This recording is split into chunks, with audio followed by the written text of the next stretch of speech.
contacts. He's also our education, one of our education coordinators, and he's a very valuable asset to our organization. And today, one of the neat things he has, and if you haven't been attending in Madison, he has a festival in March that's just a blast. He runs it, and it comes out really well, especially with the colorful trombone. No, it's not trombone. What is it? Tuba. Yeah, it's a tuba. Sorry. Yeah, I don't know where they paint their instruments. Anyway, I'm going to tell you. While Steve is still up here, please stand here and shake my hand, Steve. I want to say thank you for, I got an award last year. This is how it works. I wasn't able to make the conference, and I got home, and there was a very nice award. I thought I brought it, but it's not my bag. And it was for Educator of the Year. And I thought, oh my gosh, what did I do? And then I figured it out. It's a bribe. Thank you, Steve. Okay, let's all say we love bluebirds. We love bluebirds. That's why we're here. One other thing I'd like to do is take your picture holding up the bluebird recipe that's in front of you. Please, everybody hold it up and wave. I'll get a nice picture for the bluebird.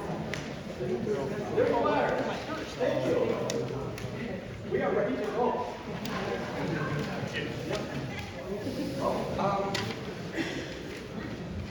Here we go, if I can figure out how to run things. I think there's a clicker. Left, right. I'll just test it here. Whoops. Right, left. Yeah, I'm Paul Noeldner. I am the Dane County BRAW contact. There are county contacts. Is anybody here a county contact? Raise your hand. Yeah, thank you guys. I'm going to talk to you about what I'm really supposed to do, but mostly take phone calls and help direct people with questions.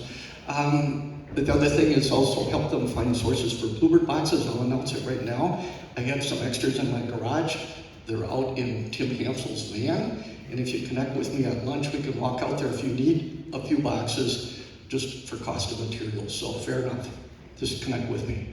I'm the ambassador of FUN, Friends of Urban Nature, which is a partnership, and this talk is about doing Bluebird trails where you need to work in partnership with parks or with other organizations.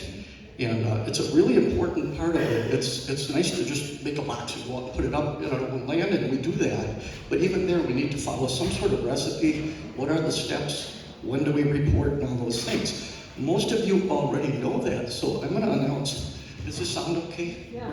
Okay, I'm going to announce right now, you are the ambassadors.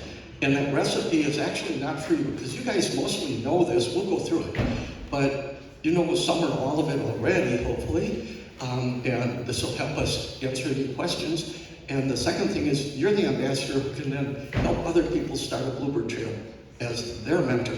So take this recipe home that's in front of you and share it with somebody else who's interested in adding some boxes or doing a Bluebird trail. Fair enough? Okay, we're ready to start. It's Bluebird time, and you or this person you're mentoring wants to start a Bluebird trail. So where do you start? Grab a box, go out, pound in a pole when you're done. It's kind of like that, but I find that working with Madison FUN, which is started with Madison Audubon, now Southern Wisconsin Birdlands, and other groups, that it really worked well to coordinate with groups and to make it an educational experience as well as just getting the box in the ground. Where can a trail be installed? Who do you need to contact? What resources will you need? How can you get it done? And when do you monitor? If you want to follow along on your handout, we left the lights on. I'm going to take us through that fairly quickly, section by section. I think let's hold questions to the end, and I'm going to do a pub quiz at the end. And the winners will get a nice. Anybody have any of these Wisconsin SOS Songbird signs? I unfortunately don't have the wire links, but you can find something to stick to put them on. And I've got some of those to give away, and a very nice Bird's sippy cup. So pay attention and you might win.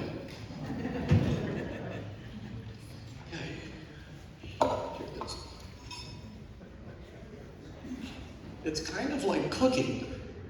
There's a lot of recipes. I flip a recipe open, and the first thing you have to know is, okay, 2 eggs. Okay. hey, I'm looking at eggs now. What, how do you break an egg? Is sort of the old joke that you have. They don't tell you that in the recipe book. So making a Bluebird trail, successful one, especially with a partner or park or other partners, is it's sort of like that. Where do you start with that?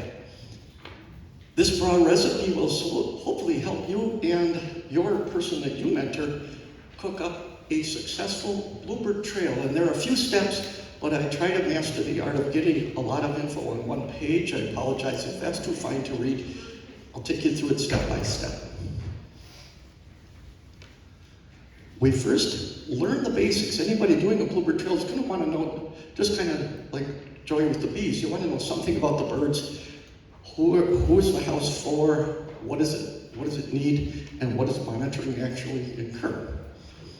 So the very first step on your recipe is to visit and join BRAW.org for great info and the newsletters. I kind of assume everybody here is a member already, but this is what we want to tell new people. If they're starting out, they might just go put a box out there and then they'll do things like I've had people say, you mean I can't throw swallows out of my box? I wanted bluebirds. They need to know these things.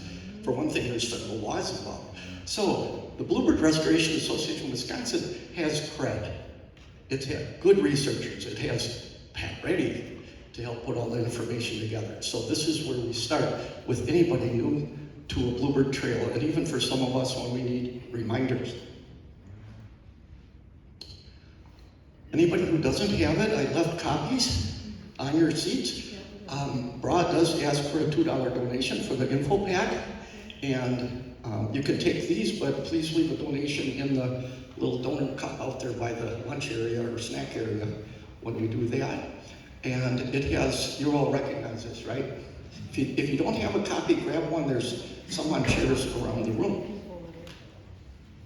And I tell people, keep this handy. It's a PDF. You can keep it on your phone and look at it right out in the field. I have some kind of ants in my box. What should I do? Sometimes you can get the answer right there, pun intended.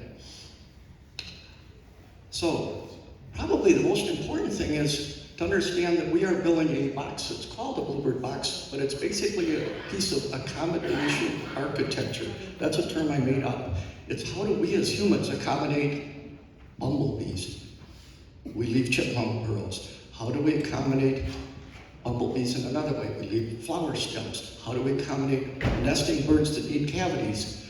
We leave tree snakes in our yard when an old tree dies, rather than removing the whole tree. That's one way of accommodating them. Another is Bluebird boxes. We proactively create habitat. So this is the big picture here. It's accommodation. It's all about accommodation.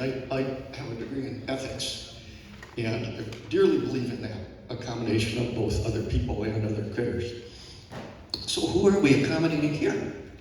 The science tells us the native species that use these nests successfully, and actually all need them, are our bluebirds, our tree swallows. You all probably are aware there's like 5 or 6 different versions of swallows, including purple martins. They all need houses too. Did anybody do purple martin houses too? Yeah, it's a real easy way to extend your Bluebird trail. Add a martin house out there by the pond. So tree swallows, fledgling eastern bluebirds look like that, a little like a sparrow, but there's what we're really helping create. Black-capped chickadees and house wrens, both of which are also common in our yards. They don't really need a Bluebird trail, but some people who are interested in your Bluebird trail would just as soon have these little birds in their yard. We are in a position to be ambassadors for them. How do they put up a house that will work for those birds, right? They can literally, the same Bluebird box will work in a yard. Yep. Battery. We do want batteries. Thank you. We're in the business of breaking Steve's things. No worries. Okay, so these native species are all welcome, and I can testify, I won't name names, but even some very educated university people have been guilty of telling me that they're helping monitor a trail, but all of a sudden they ask, well, is it okay to throw out the tree swallows? Don't we want bluebirds? And the answer is what? No. Anybody know legally why not? Native birds. They're native birds, yeah, they're native birds, and they're protected by some pretty strong legislation. So our very first step to get started is we need to have some place in mind. So here's a perfect spot, right? Out in the country, wide open. So some examples are, if you've already got a trail and you want to add a second trail, does anybody do more than one trail? Oh, lots of you. Yeah, we have people doing 50 boxes, they get addicted. You know, we don't all have that kind of time. But when you're looking for another spot besides private property, an owner who might be willing, who has a restored prairie or something, your park or preserve, your local cemetery, your school grounds, your golf course, a business campus, like Epic or something, and farm pastures. All of these are really good candidates, and the trick is, how do you begin to approach those people and actually make it work with partners? A Bluebird trail that you're looking at a site now, you're picturing maybe someplace to put up to 9 boxes, maybe more, as we just mentioned, and but more or less is okay. The trail is simply an easy way to monitor several of them at a time. Bluebirds and tree swallows like a prairie remote area, you all know this, and you know the wrens and chickadees like a border with trees and shrubs, and both of them are okay. You can I have put up boxes specifically hoping to get wrens and chickadees on some of our trails where it's a natural fit. It went along the edge of a prairie area. The path goes along a little woods. I don't expect to get bluebirds in that box necessarily. They will surprise you though sometimes. Boxes should be spaced well apart, and I use that word loosely because you can ask the experts, Pat Reddy and others, what makes sense for a given site, because it's kind of site specific in some ways. It's like 300 feet, sometimes less, but certainly so the bluebirds have their share of space. I need a piece of tape. We may or may not get through this. Here we go. Okay. How many feet apart is there a standard right now, Pat? Like 100 yards, 300 feet. You all picture a football field. That makes it real easy to picture. So the next step then, we're at our recipe. Part 2 is connect with contacts, and this is where it gets interesting. Who can help me? I mean, we're all kind of, I think birders tend to be fairly independent. We could do it, but we don't need any help. But there's real benefits to working together in terms of spreading nature education to other people about the birds, engaging them, putting the boxes where the public can see them in these kinds of spaces is real valuable, because now the public is getting educated. Every time they see those boxes, and believe me, they fall in love with them. You know, that's across from my house in the golf course, that's my Bluebird box. You know, people say that. So you want to make connections. For the first connection on your list, if you don't already know it, we all have a county contact, your nearest county contact. You can look it up. If there isn't one in Barron County, you just look on your map and say, what's my closest county, and call a contact. And if you're in doubt, you can call me. So I've got my number up there. And I just got a call yesterday morning, for example, from somebody. And I can help offer advice as time permits, and these contacts can do that. And as Steve said, they can help you line up boxes. They can help you answer questions about which pesticide, if any, should I use in a box, that sort of question. Those are tricky questions. So those contacts are good sources. The second question you need to ask, now we've connected with BRAW, the Bluebird organization, the people who know the details. Now, who actually owns the property? For example, I'm using as an example here Warner Park. I don't know if you've been in Madison and seen this on the north side. There's a wonderful wilderness wild side of Warner Park, as well as open space, perfect for bluebird trails. We have one in the open space area and another one in sort of the restored prairie areas. There's an eagle nest right behind that building, only about 300 feet away, out on an island. It's amazing what habitat, even in an urban area, can offer. And I think many of us picture a bluebird trail out there somewhere. Picture your urban area. I monitor a trail in Maple Bluff and in Warner Park, parts of it. And another one in a new park that was just dedicated behind the old Oscar Mayer plant. So look at urban areas. I get bluebirds in that Oscar Mayer plant one of the boxes, 2 nests, 1 year, 3 nests in a season. Right in the middle of town, about 100 feet from Sherman Avenue. Find a general contact on the park's website. We'll use Bluebird as an example. So where do you start? You can do a lot of this on your own. Just go to the website and ask to be put in touch with the park supervisor or park naturalist. Some of these park departments are recognizing the value of the native habitat in parks, not just your conservation parks, but in all 280 Madison parks, for example. We now have a paid parks naturalist on staff with 2 people working for her doing forest mowing and things like that, and working with friends groups to plant natives and clear out invasives, and put up bluebird trails. I get calls as a contact, can you help us find a monitor? We think it'd be great to have a bluebird trail in this new park on the west side. This comes up a lot once you make those contacts. It's wonderful. Doesn't mean you have to do it, but you're a good place to start because you guys already know about doing bluebird trails. So make a touch base with them, see if it'd be okay to submit a plan, or what are they looking for? Maybe they're already very receptive to it. Is there a local birding, nature, or friends group? And I can't emphasize the value of this enough. I know that there are groups, very well-meaning, I won't name the group, but goes and puts wood duck houses up. They tend to appear overnight in parks and in waterways without talking to anybody local, not to the parks department, not to the friends group, and all of a sudden, it's there. Who's going to take care of it? Who's going to monitor it? Who's going to clean it? And we take it on, but it would be much better if they worked with the group and then also who could help be the monitor for those. Wood duck houses, just like it's good to do a couple times a year monitoring. So here's Wild Warner, which, as you can see in the picture here, we have some bluebird boxes there, and there's a volunteer who's not even on the Wild Warner board. The board is a good place to start. There are people, one of our board members at Wild Warner monitors the open areas part of Warner Park now with his 2 sons. So it's very cool. All of a sudden, I help start a new trail, but I'm not the guy who has to actually monitor it. So by making these connections, so this really adds to the value. We get bluebirds in all the boxes there from time to time. Not all the time bluebirds, but they're all good sites. Find a contact at the Friends website or go to a friend's meeting and talk about your project, and they may surprise you. Like, Wild Warner is actually the host for a scout troop. Every scout troop needs a host, like a local church or something. These friends groups, some of them are hosts for, or have good connections with scout troops.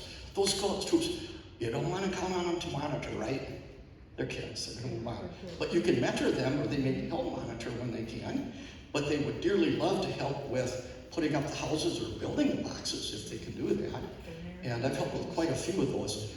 Madison Parks actually sometimes surprises you when you start working with an organization, what they might do for you. Madison Parks, we've convinced them that birdhouses are nature recreation equipment.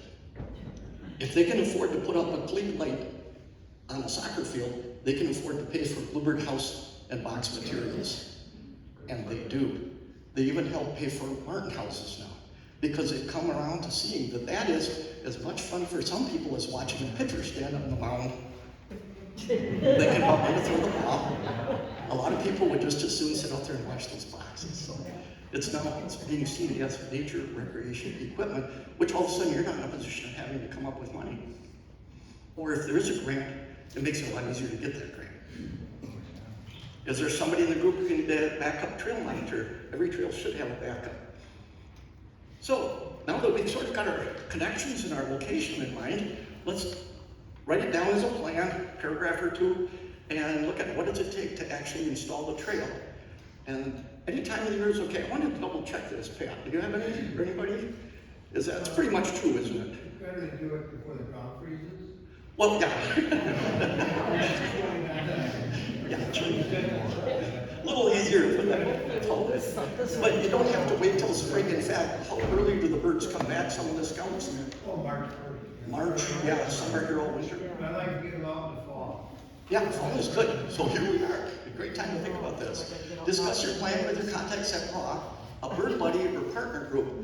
Now that you have some connections, get them in on the plan and say, here I have a plan. Does this look okay to submit? Do you have any suggestions to make it go go well, or anything that could work with you? Do we have a funding source that help you buy the materials for the boxes or whatever?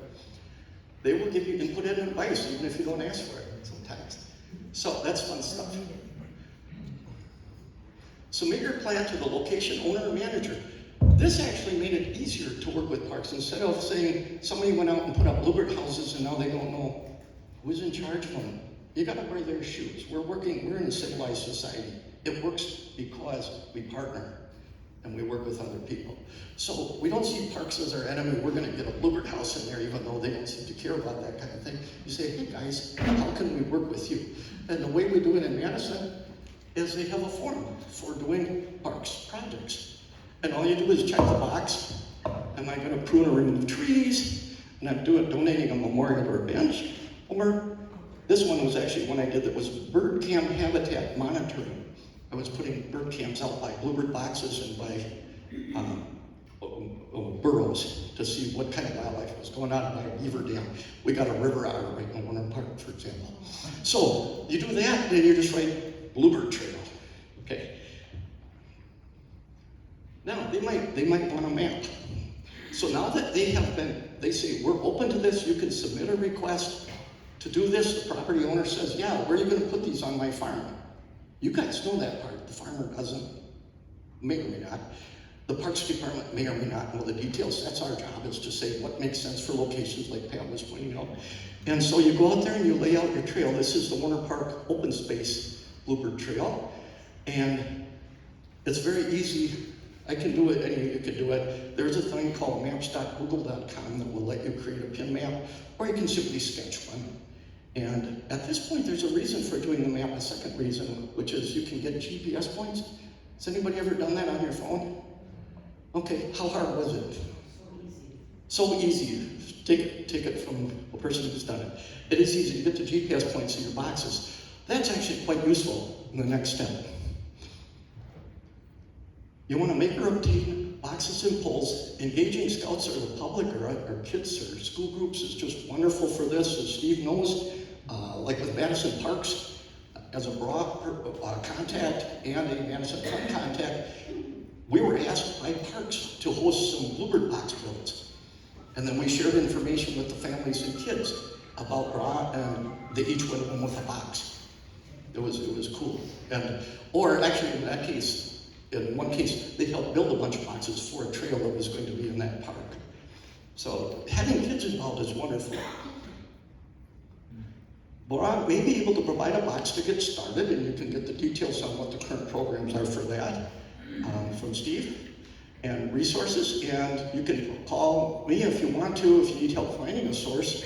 And my wife is the Google expert in our house, and she said, I know I used to look for boxes online, and they were like crappy little things that were shaped like a house but not an appropriate Bluebird house. There are quite a lot even online now. And as Steve said, there are sources now through a grant. So that should not be a barrier to anybody, to adding boxes to your trail, or adding another trail, or helping somebody start a trail. If buying or making boxes, always look at the specs. There are recommended box designs. I won't go into detail, that's a whole other thing. Go to Digger's Hotline or call 811 before driving in poles. Okay? Sometimes we think about it like, well, we're not driving in a pole that deep, but it's always a good idea, especially any place where there's, habitat around people, houses or buildings or anything like that. Out in a farm field, maybe not. I just helped a 4-H group put boxes out. They helped start some new trails, make boxes for new trails, and they really enjoyed doing it. And we ended up putting some of the boxes on the whole place. It was a horse place that hosts that 4-H group. And there, of course, it's a farm field, so you don't need to worry about it too much. But it's usually a good idea. And you can give them the box locations and description. Anybody here ever called Digger's Hotline? Okay, is it hard? Okay, you got it. Yeah. And like in the case of Madison Parks, that's part of what I do if I start the trail. Madison Parks doesn't call them. You do as the person actually doing the project. And you can do that. And Digger's Hotline is easy to work with. Install the poles and boxes. You know these basics. That bird is saying, I'm not sure this should be a little further to the east. and you turn it. Where's the opening? Where's my opener? How do I get in there? Yes, it's backwards. And finally, share your Bluebird Trail information with all those contacts, with BRAW, with when you do your reporting, and with the property owner or the parks department or whatever, and with the friends group or other contacts, and definitely with your backup monitor. And enjoy your weekly monitoring. I'll do this real quick. We do our weekly monitoring, April to August. I still get questions from people doing Bluebird trails, so I thought I'd just mention these at least. They're on that recipe as a reminder. Basically, April to August, check on average weekly. Doesn't have to be the same day, you know this. And contact your backup monitors. Nothing to be embarrassed about if you're not going to be there. If you want to actually keep pretty good tabs on it, have a second person in mind always, or maybe a couple who could contact you. And that's again where you can talk to me as a Dane County contact. I'll find somebody if you need to. Weekly at each box, note down your nest present, species by nest type, count of eggs and chicks, and total fledged. And here's our nest types. These are right from the packet. These are just great. I just thought I'd blow them up here as a reminder. Tree swallows, house wren, box full of sticks, chickadees, green moss. I always want to climb right in there and take a nap. You know, it's a little pillow top mattress, you know what I'm talking about. They're just wonderful. Wren nest, no. Remove any house sparrow nests you find. You want to do that every week, then you don't deal with young or eggs or anything, basically, most of the time. But if it gets to be where it's routine, look at the advisories, like maybe the box isn't in a good spot, or maybe you want to go into trapping, doing something like putting in a banner trap. And predator guards are really pretty helpful in upping these statistics for success. So a lot of the boxes nowadays have predator guards. You can get them from me if you don't have another source. I know where I can get them for you, etc. Remove used nests after fledging and all the chicks are gone. It's okay. When is it okay to pull a nest? After chicks are gone. And you can also remove them, I believe this is correct, right, Pat? 3 weeks on no activity, basically. Yeah, because like a house wren will fill 2 boxes with sticks, and the male does that, and then the female comes and picks one. As I understand it, throws all the sticks out and starts over. But at any rate, those other boxes then can be cleared. Clean in September and leave closed for the winter. That's still a question that comes up. Should I close the box? There's been mixed things on that. It is great winter shelter for a lot of species, including woodpeckers and others that might not have. Maybe there's a squirrel in the cavity they normally would have used. And the research shows that we have multiple species all crammed into a box during a blizzard. It's amazing. And repair or replace, find a replacement monitor if needed. And report those totals if you would. I imagine all of you guys do, but that's just a reminder, total boxes, etc. And it's really no big burden. It's gotten so much easier, if I may say so. So, I'll wrap up. Okay, use the easy form and share a report also with the people that you worked with. They really appreciate it. Especially like the Parks Department. They'll put it in their newsletter with a picture. You know, now all of a sudden you've engaged other people and they'll start doing a Bluebird trail. Okay, here's your pub quiz. First and best answer wins one of these things. Question 1, what color are Bluebird eggs? Blue. Okay. Purple. White. Pardon? Blue? Okay, anybody else? White. Blue or white? Okay, you get one. Here you go. There you go. Yeah, the percentage of white eggs, I believe, and my memory is a little tough, so I'll always Google these, is 20%, somewhere around there. So they look like, what color are tree swallow eggs? White. And what color are house sparrow eggs? Speckled. Great. Yes, thank you. Question 2. What does a house wren nest look like? A messy kid's bedroom? A soft bed of moss or a pile of sticks? I saw a hand up here, I think. Did you say sticks? You did say sticks. Here you go. Sticks have thorns. Oh, you personally experienced this. Okay, some of them have thorns. How do they get those in there? I have no idea. I've actually got video from those little cams. that you can put up bird cam next to the box, and that house man struggling to get a stick in. Okay, question 3. Which nest can you toss if you really want some bluebirds? Can you toss a house sparrow? What do you got? Here you go. Yeah, just don't get too close to the screen. Okay, last question. Oh, can you toss a tree swallow nest? No, they're protected. It bears repeating. And can you toss covered eggs? No, No, why? they're native. They're native. I'm glad you got this side. Yeah, you want to know that. Question 4. What bird requires the biggest box? Castor, it's kind of a trick question. Okay. Do you say chimney swift? Okay.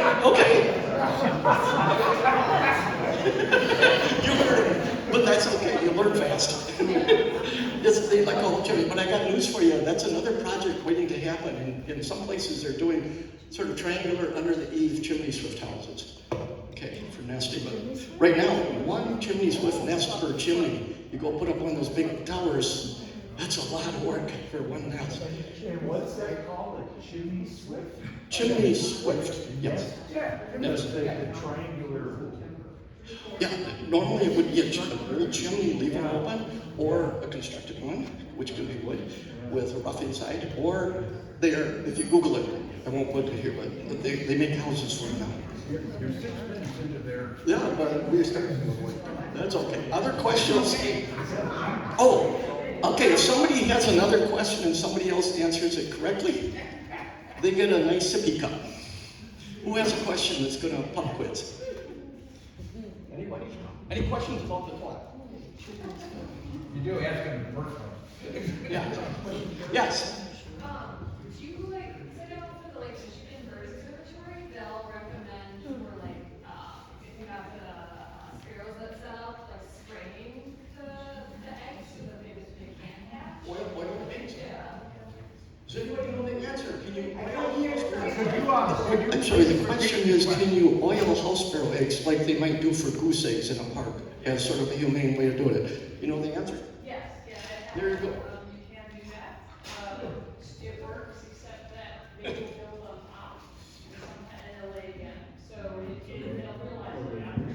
Smash the rules, they get. Okay. And in general, as an ethicist, I think the most humane way we can handle these problems is probably the best, kind of like we learned with the bees. So thank you very much.